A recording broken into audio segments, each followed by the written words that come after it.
Hey everyone, my name is Marisa Maggio. I'm with FFL Solidity here out of Boston, Massachusetts. Today I'm going to talk about what you need to go into your first home. So going into your first home can feel a little bit overwhelming at times, but it really doesn't need to when we can really just simplify the process and minimize the things that really never had to be maximized. So with that being said, the first thing you want to make sure you do before you go in the home is any writing numbers that you do have, like your Americo writing number, your Mutual of Omaha writing number, Prosperity, so on and so forth, you want to make sure you're able to log into that website and you're able to start the e-app. So your homework before you go into a home is to make sure you can log into the website and that you can launch the e-app. You also want to make sure that you have access to your quoting tools. Quoting tools are exactly what they sound like. They're going to give you the quote for the client. You can find these at fflsolidity.com and you can just plug it right in, all the carrier's information, everything you could possibly need is on that website in terms of quoting tools.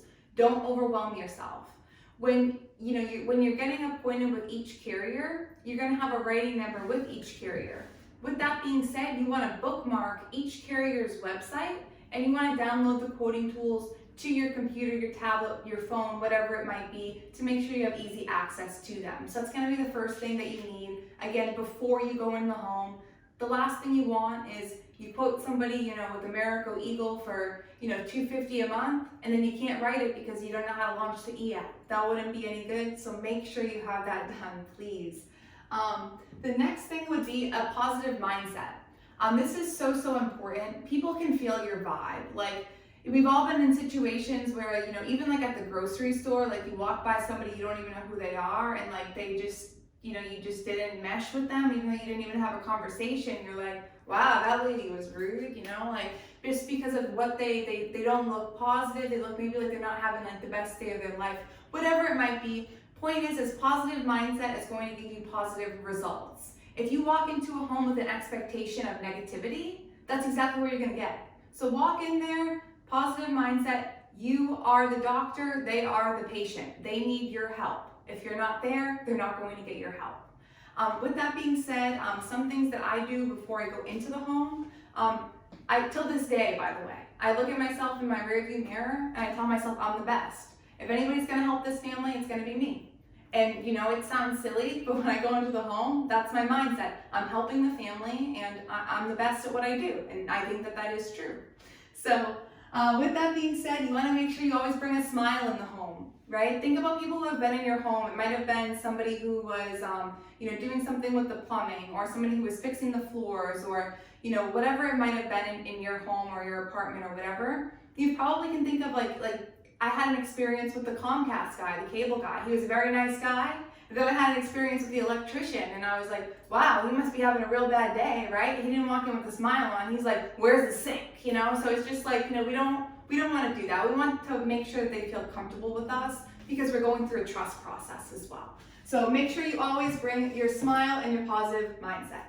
With that being said, actual tangible things that we're going to bring in the home, this is important because you're going to be off track or skip a beat, so to say, if you don't have these things in the home. These things are sent out to you through an email. They're labeled. You're told to print them out. It's very, very black and white. If you cannot find any of these things for any reason, please reach out, but you should definitely be able to find them.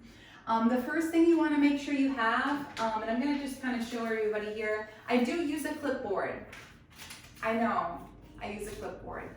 Everybody makes fun of me, but that's okay because in my clipboard I have everything that I need to make sure my appointment's going to go smooth.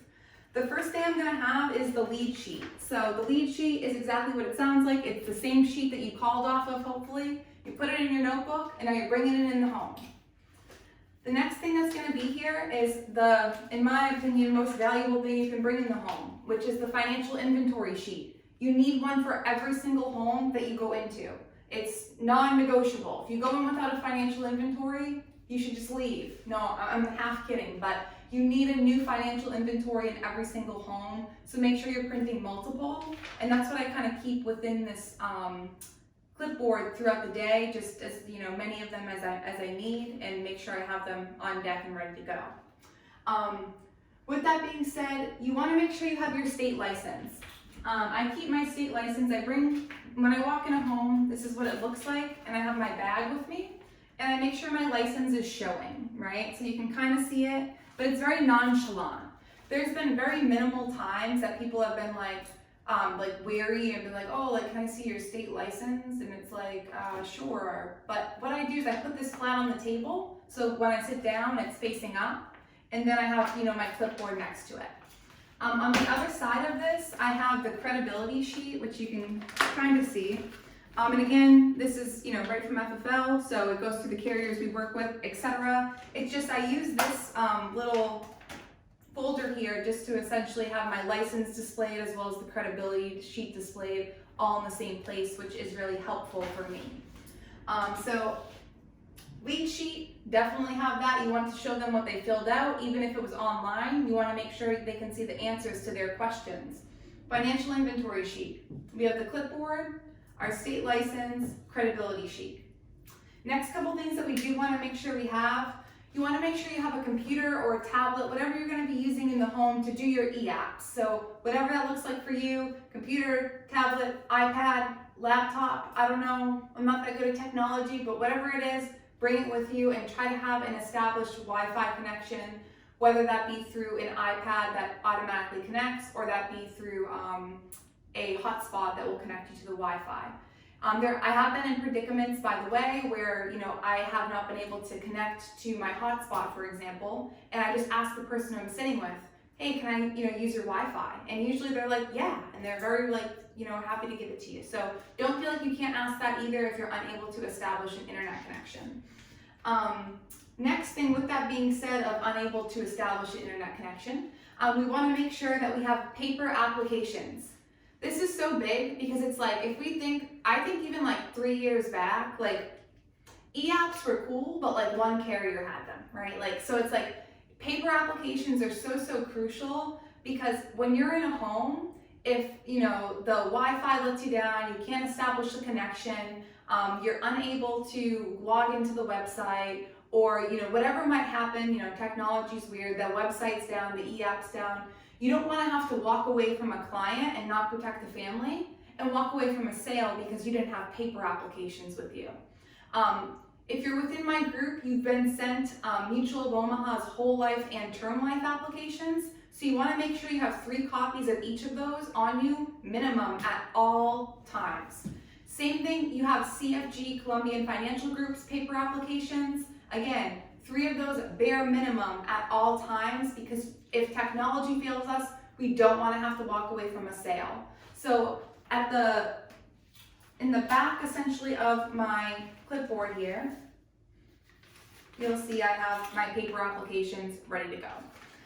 And then last couple things, it would be, if you need help, so I'm going to kind of skip around a little bit. If you need help in the home, you probably have a supportive upline that tells you to call them if you need help in the home. But it's also important if your upline or the couple people that you have to reach out to as resources, if they're in a home or they're unable to take your call at that point, then you have another point of reference. So that's why we have the FFL new agent hotline. I love this line. Somebody's always going to pick it up.